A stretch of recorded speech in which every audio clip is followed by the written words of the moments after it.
ومن أحسن قولا ممن دعا إلى الله ومن أحسن قولا ممن دعا إلى الله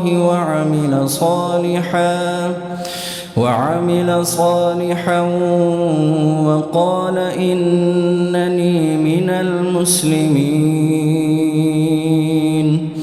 ولا تستوي الحسنة ولا السيئة، ادفع بالتي هي أحسن فإذا الذي بينك